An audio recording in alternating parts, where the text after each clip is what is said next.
Hey everyone, Kunde here, and welcome back to The Explainer. Today, we are diving headfirst into a mystery that completely flips a quiet, solemn funeral into a desperate, high-stakes crime scene. I mean, we've got a story here that seriously sounds like it was ripped straight out of a Hollywood screenplay. But stick with me because it actually teaches us some incredible things about human deception, hidden motives, and what actually happens when we lay the dead to rest. We're going to unravel this wild fictional thriller step by step, and then we're going to compare it to a real-world, deeply heartbreaking cemetery anomaly. Picture this. We're dropping right into the middle of the action, looking strictly through the frantic eyes of Priest Sam. He's standing at the altar of his rural Arkansas church, right? Just trying to conduct a standard service, staring down into a closed casket that he was explicitly told never ever to open. But compelled by this strange gut instinct, he lifts the lid. Through Sam's eyes, all the grief of the room just fades into white noise, because what he sees inside that casket sends a primal, heart-stopping chill straight down his spine. Okay, to really understand Sam's absolute terror in this moment, we gotta hit rewind for a second. Timeline-wise, a supposedly accidental hit and run is what brought this entire rural town to this incredibly tense memorial.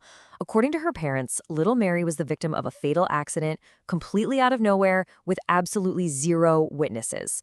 The whole grieving town rallied around the family, mourning the loss of such a young life, which all culminated in the closed casket funeral we just walked into.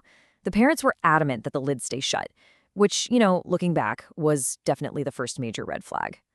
Back in the present, Sam looks up from that casket, and right across the church aisle, his eyes lock with Mary's parents. But you guys, this is not the look of mourning parents desperately seeking comfort. No, it is the panicked look of cornered criminals.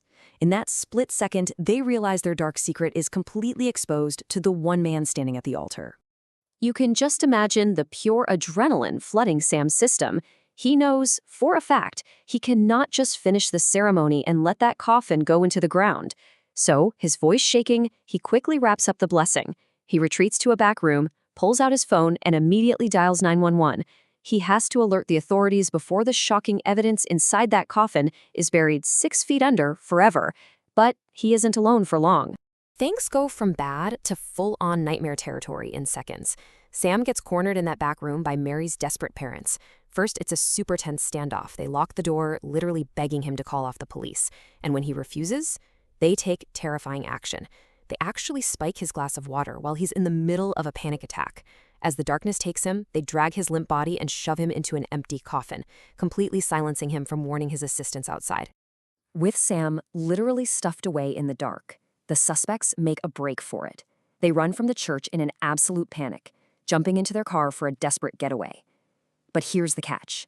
Sam's desperate 911 call had already sealed their fate. Sirens pierce the silence of the church grounds, and the parents are immediately intercepted by arriving police officers responding directly to that interrupted call. The cops haul the parents back inside, handcuffing them to chairs for a really rough interrogation. Officer Andre heads out to grab Mary's casket to see exactly what they were trying so hard to hide. But he walks back into the interrogation room completely empty-handed. He looks at his partner in total disbelief and delivers this chilling update. The coffin is gone. Somehow, the central piece of evidence has vanished into thin air. So now we have an impossible vanishing act, and it turns this massive, labyrinthine church into a high-stakes search grid. Officers Don and Andre split up. They've got their guns drawn, creeping through these silent, winding hallways, hunting for the missing priest and whatever accomplices might be lurking around. The tension is incredibly palpable as they navigate the building, suddenly following the distinct sound of footsteps leading straight back toward the location of the missing casket. The suspense here is absolutely through the roof. Officer Buck pushes a door open, probably expecting to find a grave robber or an armed accomplice, right? But nope. The discovery is way more shocking. It's Priest Sam himself. He's wide awake, no longer trapped in the empty coffin they shoved him into, and he is standing directly over the very evidence he originally tried to report. All right, get ready, because this is where the puzzle pieces violently snap together. Sam? He isn't just your friendly neighborhood rural priest. He reveals to the officers that he's actually a former cop who quit the force last year. While working a top-secret FBI operation, he had recruited Mary's parents, who he actually befriended at a school meeting, to help him hide crucial evidence while he was deep undercover tailing a notorious bank robber. The really devastating truth is that Sam suspected these parents the entire time. He realized they likely faked the whole hit-and-run narrative to their own twisted advantage, rushing the funeral process to steal his hidden FBI disc. See, when Mary had visited Sam's house to play weeks prior, the parents used that opportunity to swipe the evidence, thinking absolutely no one would ever dare to search their deceased daughter's resting place once it was buried. So at the dead center of this whole nightmare is the ultimate desecration, an FBI disc literally stashed away inside little Mary's coffin. The parents used their own horrific tragedy, the funeral of their own child, to conceal stolen federal evidence. It is a really chilling reminder of how far human depravity can go, twisting a sacred mourning space into a literal vault for a criminal conspiracy. But, secrets buried in the earth aren't always dug up by criminals. Let's step out of the shadows of this fictional thriller for a second and ground ourselves with a heartbreaking reality check. We're moving from the dark depths of human deceit to the totally unstoppable forces of nature.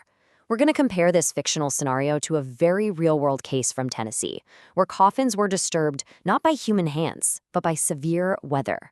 This brings us to the very real, very tragic case of 6-month-old Ashton Mackey in Memphis, Tennessee. No stolen FBI discs here. Instead, this is a natural mystery involving a grieving family who visited the cemetery just 9 days after burying their infant son, only to discover his heartbreakingly small white casket floating entirely above ground in a dirty puddle of water. The visceral devastation for Ashton's mom, Alicia, it's honestly unimaginable. Just listen to her harrowing account. She said, "I come on Monday and his casket was upside down in floating water. It was on top of the ground." Finding her baby's final resting place desecrated by the elements was a shock that severely compounded an already unimaginable grief, leaving her completely distraught and terrified to even sleep. As investigators looking into this tragedy, we naturally have to ask, how does a buried casket just breach the surface like that? Well, it comes down to a specific dimension. Because Ashton's casket was so small, cemetery workers had only lowered the vault 2 feet into the earth. Now, it's a practice used in some areas for infant burials, but it's one that left the gravesite incredibly vulnerable to the fierce forces of nature brewing right above it. So, unlike our fictional crime ring, the real-world disturbance of Ashton's coffin was caused by a tragic, purely environmental combination. The culprits here were those unusually shallow 2-foot graves, severe inclement weather completely flooding the cemetery with heavy rainfall, and, unexpectedly, the added buoyancy created by the internal vault inside the casket. It essentially acted like a tragic, subterranean boat just pushing right to the surface. This whole event was so exceptionally rare, it genuinely baffled local experts. One veteran cemetery worker who had been on the job for 32 years noted he had never seen nothing like it. Even seasoned workers were completely shocked by the brutal physics of this weather anomaly. It just proves that reality can sometimes be just as startling, unpredictable, and entirely heartbreaking as any fictional mystery. So, as we wrap up today's explainer, I want to leave you with a pretty chilling thought to chew on. Whether it's a desperate family hiding federal evidence in a church casket or a massive storm forcing an infant's coffin back into the light of day, when the lid is finally closed, what secrets and what immense natural forces are truly buried beneath the surface? I'm Ekandayo. Thank you so much for unraveling these mysteries with me today, and I will catch you on the next explainer.